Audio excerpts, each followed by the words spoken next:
The context to carryover methodology stemmed from when having the opportunity to look at more lead generation campaigns, and more specifically looking at applying the consumer life cycle, looking at the ideation to calibration and how that rolled over into traffic generation, lead education, segmentation, conversion. So looking at how this information carries over.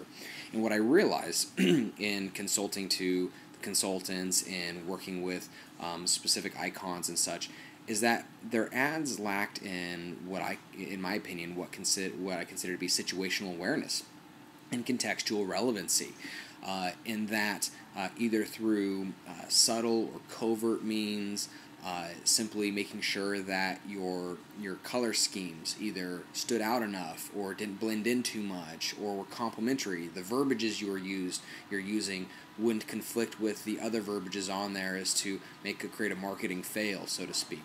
Or more overtly and directly actually referencing, this is something I've suggested, is to actually reference the page that you're on. So, for example, if you're advertising on CNN reader makes an extra $1,000 per month using one little secret.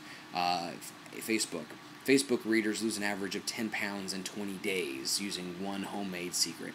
Whatever the case may be, just simply referencing that specific ad source directly as a means of differentiating yourself from all of the other ads on that particular page, as well as showing an extra level of consideration that most other advertisers simply don't do. So you're not just an ad that's being propagated throughout all the interwebs, but you actually created this campaign and you're focusing on a group that they identify with. If they're at the site, more likely than not, they identify in some way, shape, or form. And so you're tying into their past identity, as well as drawing on the credibility of that ad source as well.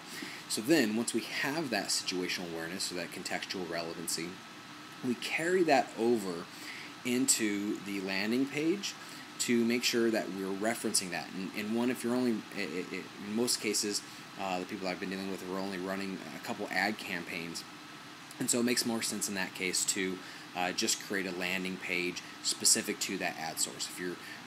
If you're dealing with dozens of ad campaigns and you're advertising in all manner of different sites, it would make more sense then to have one landing page that dynamically merges in the referring affiliate, the referring website, or if you're using AdWords, pulling in and merging in the keyword that person was searching for when into the sales copy, into the headline, wherever it makes sense to fit that into.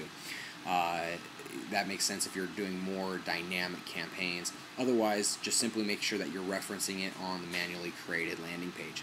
Once that person then opts in, of course, now we have their name, we have other information that we can then use on the thank you page and moving forward. But also make sure that information, when they do opt in, now that they've opted in, making sure that form also pulls that information through into the CRM. So that way we have a custom field created specifically for that ad campaign that merges in where they found out about us in that reference. And the reason why that's important is because now we can also carry over that into our communications with that prospect or the customer at various stages. So let's say they download the free report, they saw the ad, they saw the contextually relevant ad, they click on it, they see the reference on the page, they opt in to a free report. Now we need them to double opt in. So in the double opt in email, using that as a merge field, hey, we appreciate you finding out about us on mergefieldcnn.com and downloading this report. And please click here to confirm. If they don't, then part of your campaign would, if they don't click on that to double opt in, part of your campaign would then be, hey, it's been 5 days since you first found out about us on CNN.com and you haven't requested our report, but you haven't downloaded it. Your link is going to expire in X days. If they're already a customer, you know, a lot of businesses are familiar with doing birthday campaigns and such. One of the things that I've recommended is doing anniversary campaigns, is so whenever they buy something from you, starting a campaign to automatically run 1 year from them 1 year from then to say, hey, it's been a year since you bought our product. We really appreciate that. And once again, we can reference that information. Now that we have it in the CRM, we can reference it and say, hey, it's been a year since you found out about us on CNN.com and you purchased this from us. We just, again, want to say thanks. As a matter of fact, here's a token of our appreciation. Have this on the house, or take this extra discount, or do whatever the case may be, to help continue to build that relationship with the individual, but referencing that information. And the reason why this context carryover is important, I'm sure you'll appreciate this, is because whenever somebody remembers a memory, more and more brain scans are showing that their brain actually goes to the same brain wavelength, that the same regions of the brain are activated when they were in that particular phase. And this is how they're able to, quote-unquote, read people's minds, is because they're able to display images, do a brain map, and then show different images.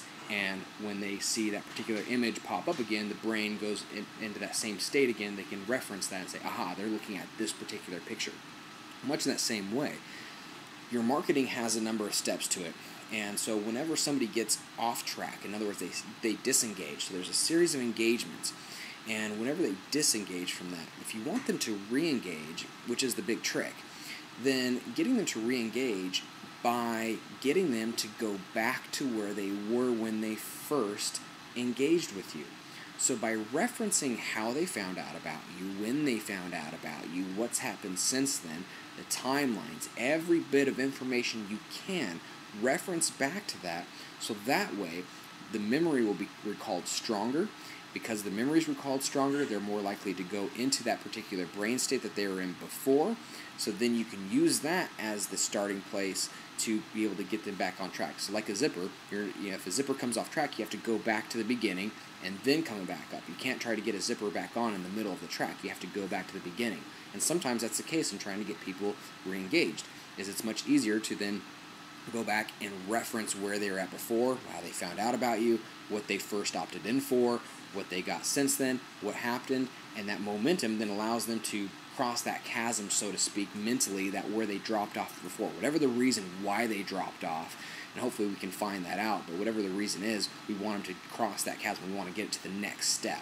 And so the context carryover allows you the ability to do that as long as you are using contextual relevancy, whether overtly or covertly, subtly, directly, carrying that over into the landing page, carrying that over into your marketing, carrying that over into your sales systems, carrying that over into your post-sale follow-up, and allowing that information to build and build and build, so that way you can have it to leverage later on when you segment your database and find out where are we losing people. Now we can create campaigns designed to address people who fall out at this particular rate. We're going to reference back to here and such.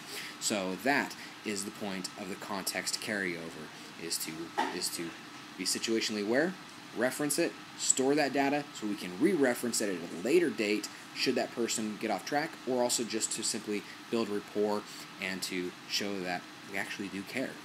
That's the context carryover.